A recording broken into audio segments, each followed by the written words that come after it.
All right, so we need to pick a title. And so the way I do this is I write down things that you said that would make a good title. I'll Okay. read them back to you, and you just tell me which one's your favorite. Okay. So just starting at the top, A Dare to Myself, really funny for all the unintended reasons, having a smart mouth, you're making all these faces, the perfect summer read, knowing my history, or you're asking the wrong person. Um, Give me the first one again. A Dare to Myself. Yeah, that's good All right, we'll use because that that's as really how it started. There are some really good ones in between, but without context, like just off of the top of my head, without a context. Because the funny thing, I like that, and I like that there are people who said, "I love the humor in Blackout," but Blackout's not a comedy. It's right, not a funny book, and right. I don't want to mislead people where they're suddenly thinking perhaps that's it. And we didn't really talk about that in, but the first one is pretty good because that explains the entire situation. I wouldn't be here if I hadn't dared myself. Nice. All right, yeah, that will be the title for this episode. Welcome to Season 6, Episode 29, A Dare to Myself.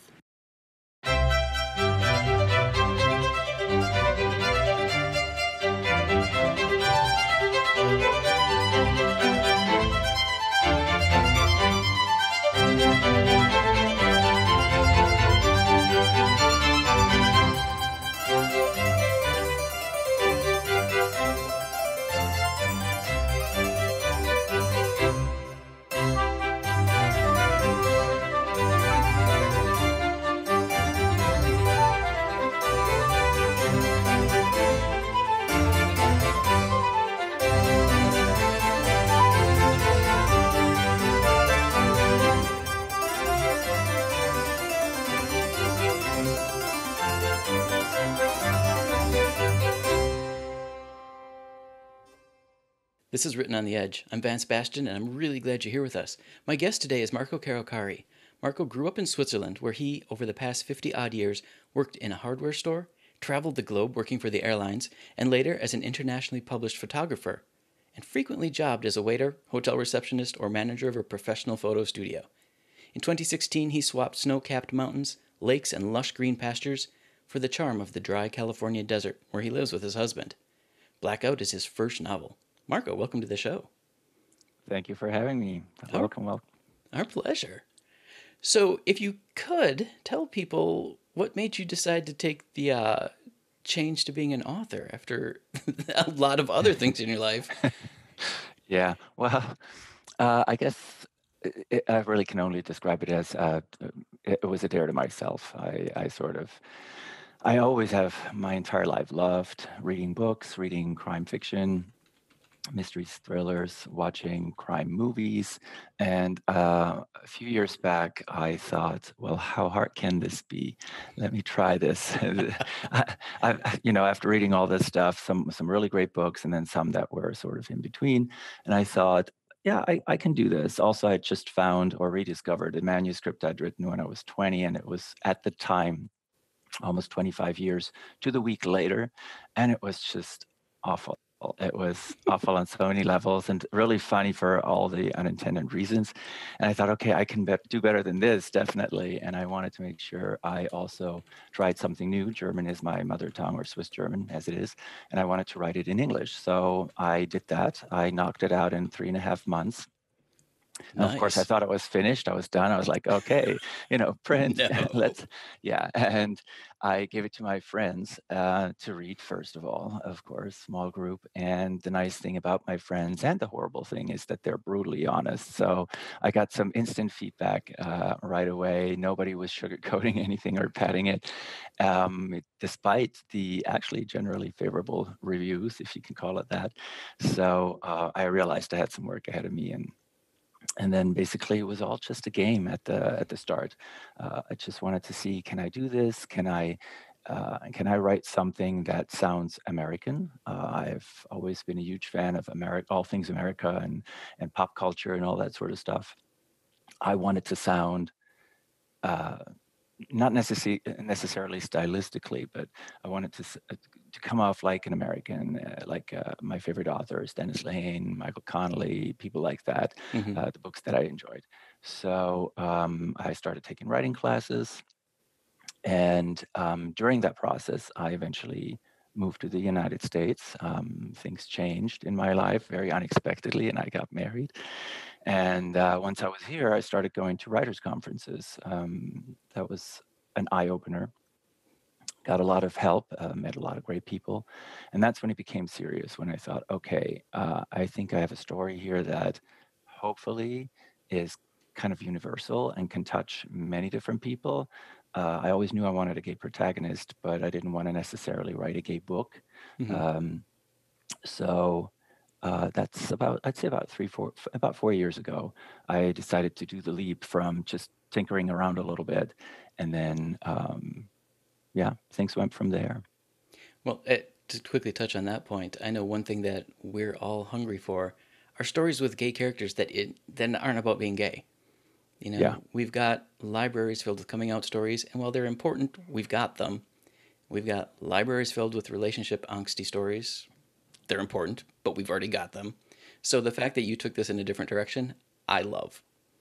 Thank you. Yeah, and the funny thing is, of course, 8 years ago, and I'd say fortunately, the last 8 years, a lot of stuff happened in general in the publishing world, especially this and last year, as far as LGBTQ stories, voices are concerned.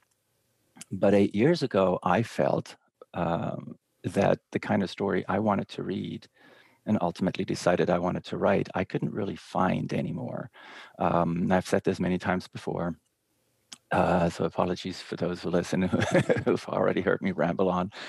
But like 80s, 90s, a lot of us know or remember, old enough, remember that in the 80s, 90s, there was a sort of literary LGBTQ heyday. You had a lot of great authors finally being able to put out these books and stories, wonderful books and stories, a lot of crime fiction at the time. And then it sort of went away. Like late 90s, the Big Five or whoever else was involved, they decided, well, we're not really making enough money. The people aren't there, but that wasn't really true. The people were there. They wanted to read them, but bookstores didn't, shelf them right, or it was all kind of jammed together in a, like next to the self-help section or whatever. It's exactly where they were. Exactly. So it's not like they got the platform to prosper. And so it kind of went away. And then there was also, of course, a, what do you call it, transformation perhaps, or a splintering. There's always splintering of genres and subgenres. And by the time I started 8 years ago, I did not find gay characters as a main protagonist in the traditional crime fictions / thrillers that I read. And the ones that I did find were more geared towards male-male romance. The crime wasn't really all that important, I felt. The writing was good in many of those books, but it was all about the romance and the characters getting together. And I felt it was important because we do want to see happily ever after as well. And if you have, by whatever means necessary, but I didn't want that. I wanted to have this sort of book that not only gay people, hopefully not only gay people read or appeals to gay people, but to a broader audience, because I wanted something that was, as I said earlier, universal. The character in the book could be anybody or anything. He could even be a woman in that sense. Like, it's not like specific because of his sexuality. He's a gay man and he has a few gay friends. And so you have several gay characters in the book, but it doesn't matter. It's just a fact of life. Right. If it had been a woman and she'd had gay friends or even straight friends, it would have been the same story, and it would have changed little to nothing in the progressing of the story per se. Right. So, well, I think that's a perfect lead-in for actually talking about Blackout. Yes. Sorry, had to take a sip of water, blah, blah, blah. And then all of a sudden, you're completely dried out. I can't speak. Exactly. All right. So if I were to pick up Blackout in the front of a bookstore and flip it over and read the back cover, what would it say about it? It would say that you have your protagonist, Franco Di Mazzo, who's a 43-year-old successful photographer in New York. He's a bit of a straight shooter, doesn't really like to break free from his comfort zone too much. And on the one night, he decides to spice it up a little in his life and meet a stranger for a sex date on his rooftop. He also partakes in smoking a joint, which he is unaware is laced. Unfortunately, as it always happens during these things, Right. he becomes the witness to a brutal crime across the street, which he thinks is a murder. He also, unfortunately, has an allergic reaction to the joint. And an hour later, he wakes up with the cops surrounding him, and he remembers barely having reported a crime. But the cops don't find a crime scene, no victim, nothing. And he makes for a rather unreliable witness. By the time the cops, a few days later, do find a body, of course, it goes to prime suspect, especially after it turns out that recent events are tied in with a 40-year-old murder of his father that happened right before the New York City blackout of '77 hit, hence the name. Got it. So, is it written more thriller style, like Jason Bourne, where he's trying to solve it while being on the run, or is it more detective, find the clues, work with the police? It's it's a bit 50-50, I would say, or maybe 60-40. It's a mystery. I'd say it's definitely a traditional mystery, but it's got thriller elements in it. Mm-hmm. This is a fish out of water story. So Franco is living his life.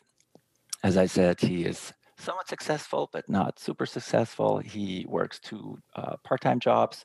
One is at the restaurant of his friend Gino, and the other one's at a nightclub, just to make ends meet. So he's not really equipped to be the detective. However, he carries with him a tremendous amount of guilt from the night his dad was killed. He was 4 years old. He just woke from a slumber in the car and finds his dad basically having been freshly shot, bleeding out on the street. And he is just paralyzed, if for lack of a better word. He can't move, he can't speak. The assailant flees, and despite knowing that it wasn't his fault, he's carrying a certain amount of guilt with him for not calling out, for not calling attention to himself. Then the blackout hits. So he's dealing fairly well today in his life, but he still has issues. And so when this happens, it is traumatic for him. But also, he was kind of high. He only remembers certain things. He's not entirely sure of others. And he has a solid circle of friends helping him, or supporting him, I should say, his adopted family. But he's not a Miss Marple or Hercule Poirot or something like that. So he wants answers. He's had questions all his life. And once he knows where this is going, about a week in or so, he absolutely has the drive to find out more. And he does start to go around and ask certain people questions. And he clashes with the police frequently because they do not get along. He's got a distrust of the police force. His dad used to be a policeman, and at some point in the story, you find out that there are allegations that perhaps his dad was on the take and he was dirty. So the cops, it would appear, never really went too far into solving the homicide. It's unsolved still 40 years later. So he has a very difficult relationship with the department he felt let his dad just kind of fall to the wayside. Was it a situation where until this novel, his dad had been sort of perfect in his mind, and this shattered that? No, he found out late. He finds out late in life that there were rumors, because his mom did not tell him and shielded him. His uncle was very close to the family, and aunt who, also, they sort of shielded the kids and didn't tell them. And he finds out about his family history late, and where that his dad wasn't always the hero he thought. The family portrays him that way, but maybe he wasn't. And so he has all these questions. He wants to find out who was his dad really. So yes, so he absolutely wants to find out stuff, and the police does find clues, and the police plays about, I'd say, a 25-35% role in the story. It is really Franco's journey and Franco's story of being one person, having to sort of rediscover himself in this process of going through something truly horrific, and perhaps reevaluate his life and also deal with some very hard truths. Gotcha. So don't give me a spoiler answer, but does he come to a satisfactory conclusion for both of the murders? Yes, he does. Well, I guess he does. I don't know if satisfactory is for the reader. It's satisfactory. I don't know if Okay. it's satisfactory No, that's fair. I necessarily for mean, him. ultimately he lost someone, so it will never be satisfactory, but Yeah. there could be No, he closure. I does. guess I should have asked if he finds closure for both of the murders. Yeah, no, absolutely. I did want to have a book that has a beginning, a middle, and an end, and I needed the character to have some kind of closure, and or some of the characters to have closure, but also I wanted to. Originally, should perhaps say it was almost a comedy when I started writing it. It was I love humor, Uh-huh. and I love quirkiness and people being, well, not necessarily, but like humorous situations and having a smart mouth. And Franco definitely has a smart mouth. And there's a lot of banter going on between the friends to keep it lighter in certain moments. But I realized at one point, so if this really happened to, let's say, me, since let's be honest, Franco is in part, of course, based on my experiences, because you always take a little bit of, write what you know with you. Mm-hmm. How would I react? How would I be? And honestly, I don't know, but I think I would not be running around telling jokes all the time. So I wanted him to really be a changed person, and by the end of the book, and I wanted him to. I put him through the meat grinder, and that will leave you scarred, and it will leave you with things to ponder. So he had to have, there had to be consequences to everything that happens, and it had to be emotionally deep enough so that it doesn't just fly by him. And in the beginning, I think it was a little too much of that. And my friends even said, they were like, my gosh, this guy's like Teflon. Nothing sticks to him. He's like, and I thought, no, I don't want that. And so, within the 8 years, a lot of rewriting, making the book stronger, making my writing stronger, because obviously I'm not a pro at this. I'm still very new. And so I'm satisfied at where we are today with Blackout. Nice. I like a couple of things that I sort of read between the lines as you were speaking. One, you follow emotional cycles. So the friends bring humor, but what's happening to him is deep and emotional. The other Yes. thing I like is you did, and since you wrote this well before the show came out, I'm going to use the show as a reference. But in Schitt's Creek, the world just, gay people were gay people. I mean, they were just people. There was no element of them, oh my God, he's gay? What? Did not appear in the show. And it sounds like it doesn't appear in your novel. The people in his life, just, he's a person to them, he's a friend, he's a family member. Yeah. You succeeded. You did exactly what you set out to do. You wrote a novel about a character who happens to be gay, but that's not what it's about.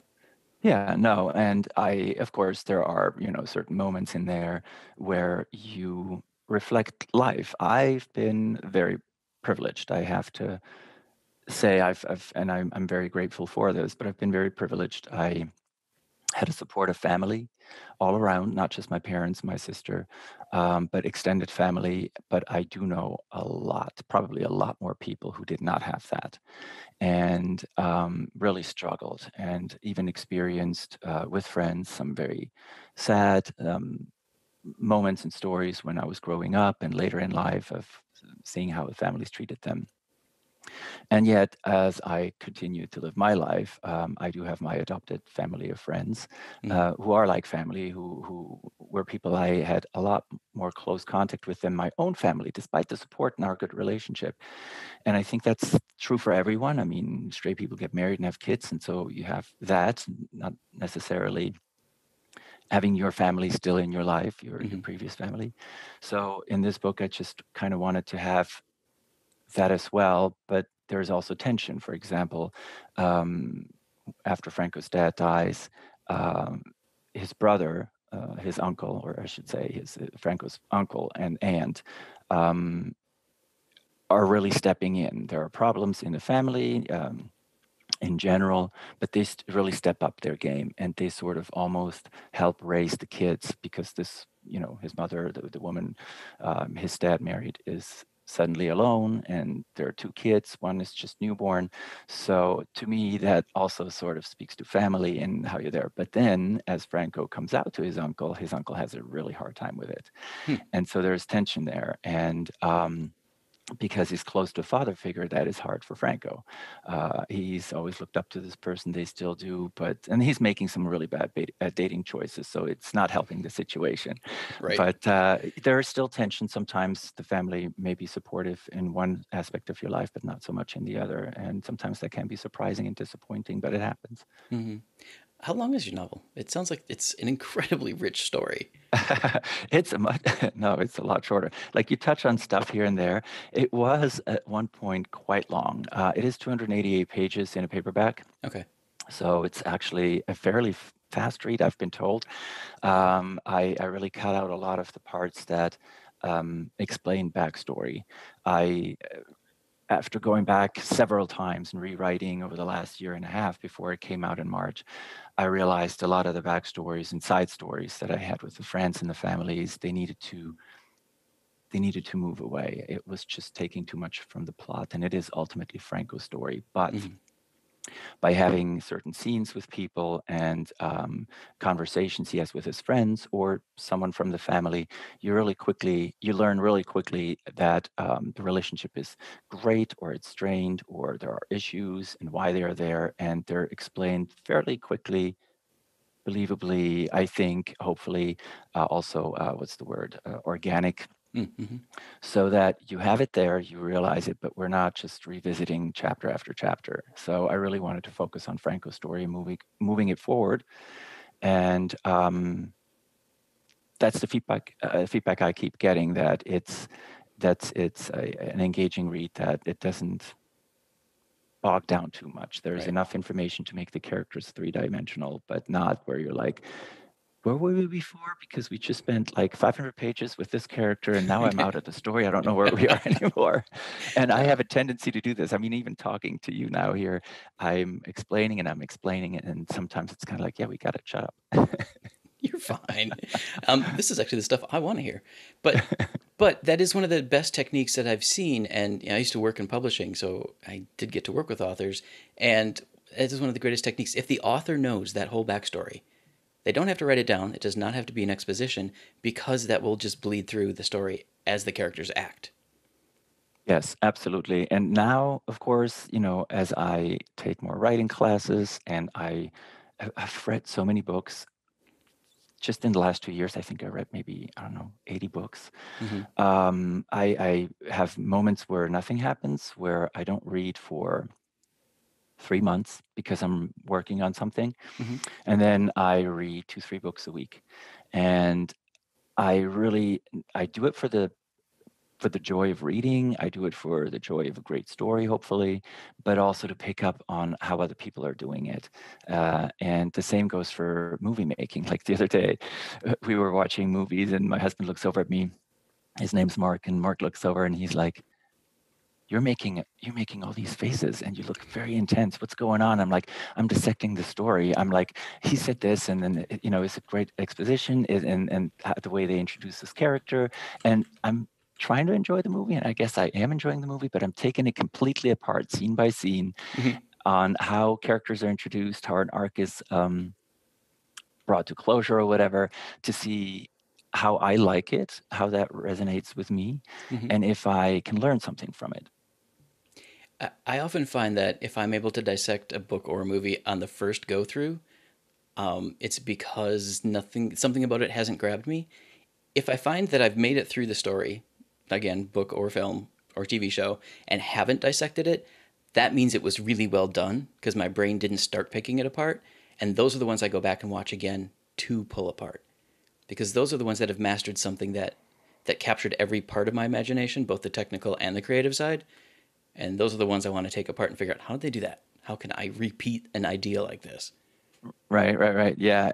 For me, it can be that as well, but I'm a first impression sort of guy, I guess, in some ways. Mm-hmm. If it grabs me right away for whatever reason, book, movie, whatever, then I'm engrossed. But I'm not just sitting here watching my brain is thinking, and then especially if you keep thinking about it after, I'm sure a lot of people have said this elsewhere, but I really did enjoy Mayor of Easttown this year. I thought it was excellently done, even though I had serious issues with the protagonist, because, well, it seems like it's been a trend for a long, long time. You not only have a flawed character, but you have a character that sometimes is very hard to like, because, you know, everybody's got drama, everybody's crazy, whatever. And I liked her, but she was such a hard ass in so many ways, and understandably so for a reason. But I had a hard time with her for like 3 episodes, but it was just so well told and well done and well acted on every level that I was really engaged. And I was yeah, I was of course, you know, fevering along with everybody else who did it, who's the murderer, whatever. And it was well done. They did, you know, at some point there is like this, they just throw it up in the air and tumble it about, and it was like, oh my gosh, can't believe they did this one Right. episode away from, you know, the finale. But it's great storytelling, I thought, in my opinion, and very often is quite different in other shows where you have to have climax after climax after climax, and it's just also sensational. Right. And that's usually when they start losing me. A lot of thrillers do that, and I enjoy James Bond, and I enjoy, you know, the Bourne movie series and all that.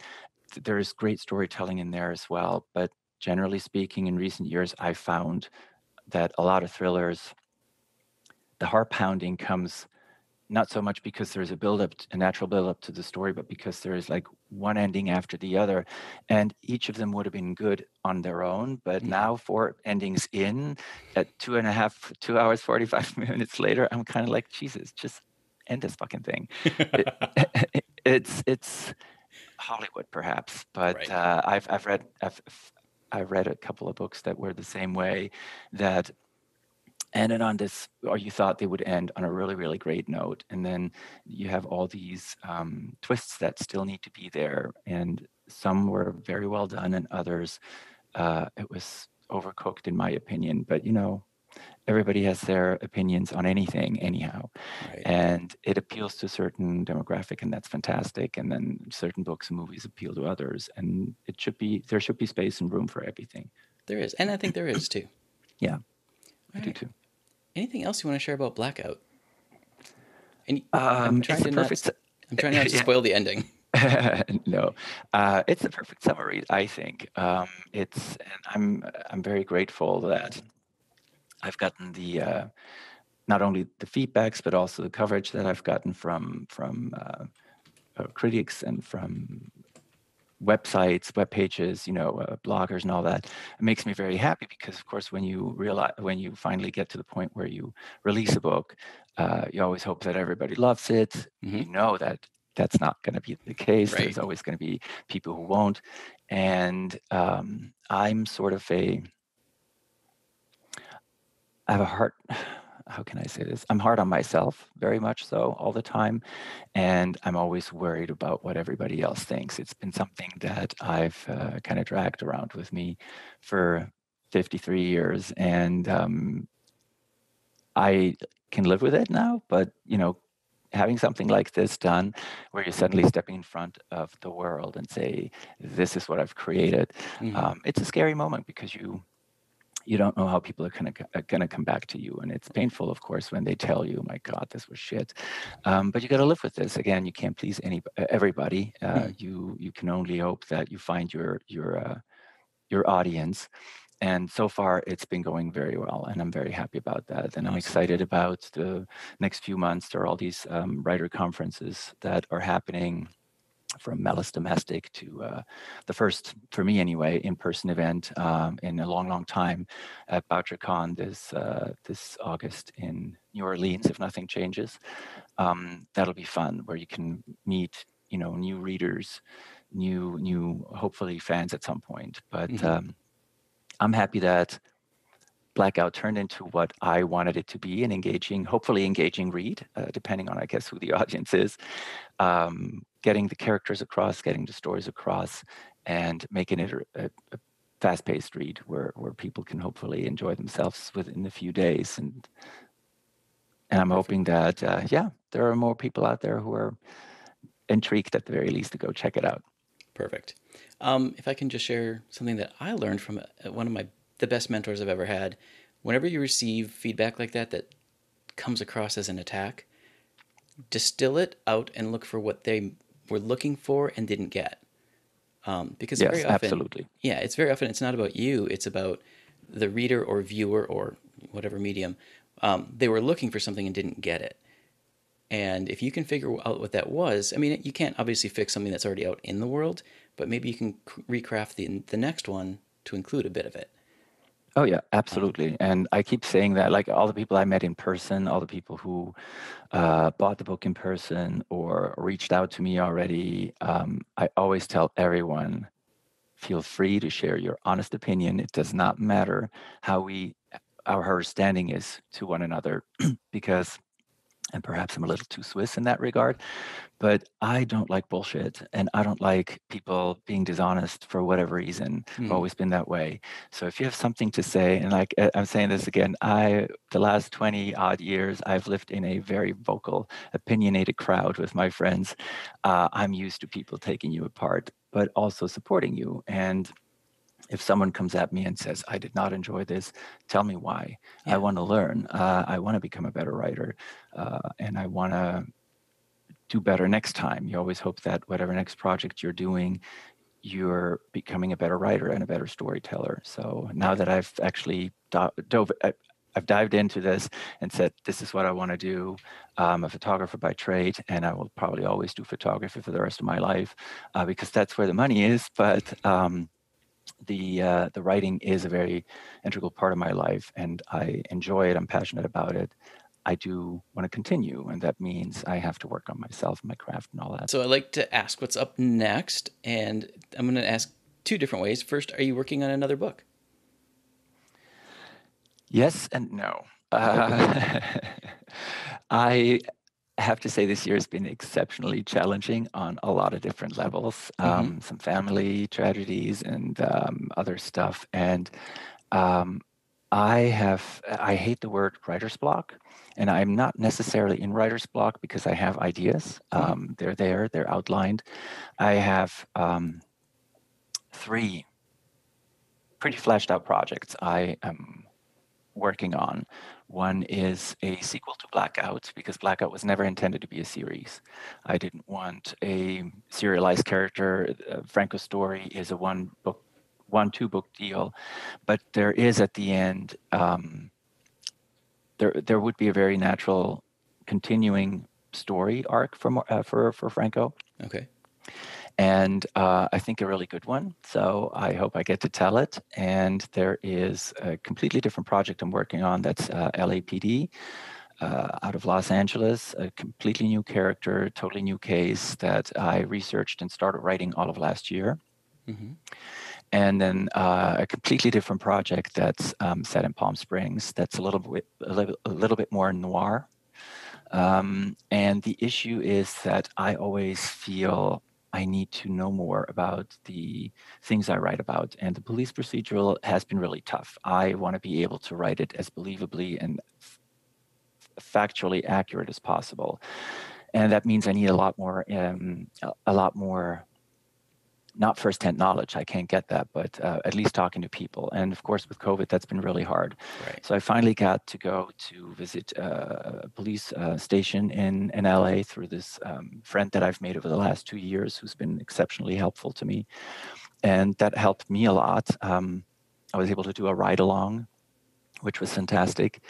And it's giving me a lot of details that I need to make the story believable. And then the continuing story of Blackout, I've spent 8 years with these people and I love the characters, but it's been 8 years and I'm sort of ready to take a break. So I've worked on that, but also taken a break. And then the third project is still in the outlining phase. And the last few months with the family stuff going on, it just kind of shut me down. I didn't have the mind for it. But in the interim, at least, I had a chance to read a lot of books.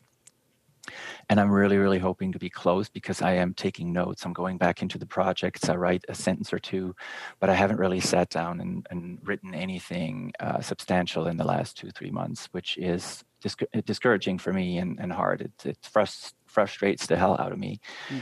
But at the same time, I rather take a breather and do it right and write a better book next time than just pop out another one. I have a really great publisher in Level Best Books. And even though they offered me a 3-book contract in the beginning, I said, I'd rather do a one-off. I don't know how this is going to go, and I don't want to have any pressure. And I also don't want to be forced to knock out a new book each year. And they've been super supportive throughout this entire process. And it's been a great run so far. So I'm pretty sure whenever I'm ready and I come back to them, they would not necessarily kick me to the curb. So it's nice to have that security to be able to say, you're working with someone who really enjoys working with you and your work. And but there's also not like this, you don't have a gun to your head. Right. Yeah, that's fantastic. That's worth its weight in gold. The other thing I will say is I've noticed that almost every creative person I've ever met has input times and output times. And output times are when they're actually actively writing or painting or photography, whatever. But Yeah. input times are where they're taking care of themselves, but they're also refueling the idea bank. And it sounds like that's what you're doing now. Don't beat yourself up for it. You're just in an input time. Yeah, no, that's true. Although beating myself up I'm really good at that. Unfortunately, I've had 53 years of training and I'm trying to untrain myself. That's the hardest part about it. If that wasn't an issue, I think I'd be in a much better place. But you're absolutely right. And I've been told this several times. And like I said, the reading helps because you're staying active that way and you see what other people do and you can learn from that. And that's very important. Exactly. And I'm still passionate about my projects, obviously, because I'm talking about them. And I just need to find grounding and feeling comfortable that I can do this. I know enough to write about a certain topic. Nice. All right. So the other side of my what's up next, and you had already mentioned one, but the conference is where people can meet you. Yes. Virtually, it would be the speed dating at Malice Domestic is the next one, and that happens next Wednesday on the, what's the date? It's the 14th of July. So this episode will air on the 16th, so people will have just missed it.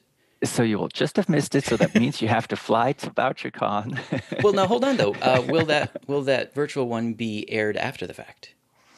The virtual one, I hope so. No, it will be. I think it will be live, from what I know. But I do hope that they do perhaps a video link after. A lot of conferences do this now. That you are part of something, and then it will be live or it will be pre-recorded, but it is available in their vault so that you can go look at it. Because I think it would be very helpful for readers to meet new writers of any genre. Right. In this particular, these are all crime fiction. Some are more mystery and some are more cozy. But it's always great to listen to what the writer has to say, because sometimes that's what gets you to buy the book. And I've certainly had that happen to me, where the topic, perhaps if I'd have turned the book around, was like, okay, I don't know. And then you see the writer talk about it, and just their passion and their interest in talking to you sort of pushes you over the edge to be like, oh yeah, right, I want to do that. Another one is Thriller Fest. Thriller Fest is taking place now over the next few weeks as well. And all their panels are pre-recorded, so they can be viewed. And what they're doing starting this Sunday is all the debut authors, of which I am one, get to talk about themselves for a minute and their books. And so all those videos will be live. So if you're not already an ITW Thriller member, you can become one at some point, and you can go watch these later because they will just be on. And then, like I said, BoucherCon is, if I'm not mistaken, August 25th to 9th. in New Orleans. That's an in-person event, and that'll be a lot of fun. That's a lot of writers, some really big names like Michael Connelly is going to be there. Nice. Sean Cosby, who's a really, really wonderful writer, he's going to be there. A lot of famous and semi-famous authors, and then a lot of readers and fans are coming to that. So it's really about finding new talent to read and meeting the authors in person. I like that. So which of your social sites or websites is the best place for people to keep up with your updates? Either my website, which is marcocarocari.com, and then you have, of course, Facebook. I'm on Facebook. I'm on Twitter. Those are probably the easiest. I'm not as good as at social media as I was in the past, and I wasn't that great to begin with. But I don't post every day endlessly. I do post updates. I try to keep people informed of what's going on, especially if there are deals on books and if Amazon is dumping prices again, stuff like that. Mm-hmm.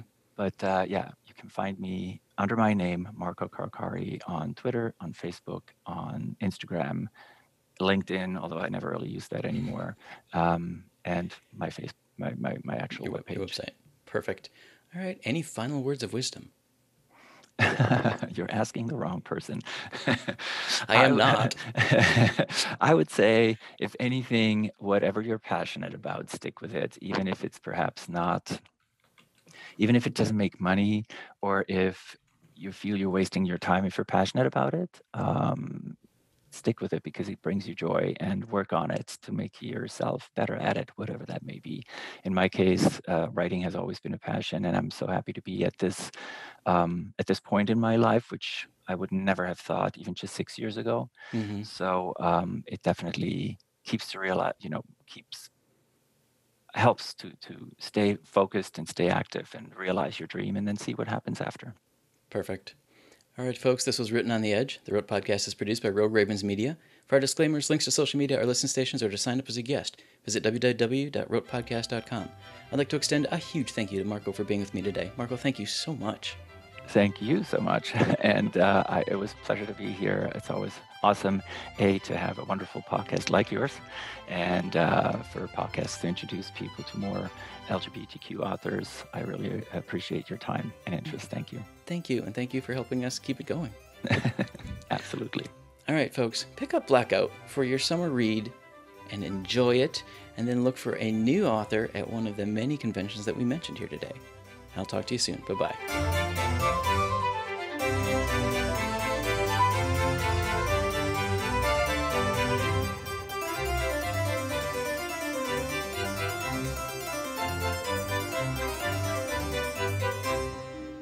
Oh, what's that? Closing time. The bums rush in melody, dear.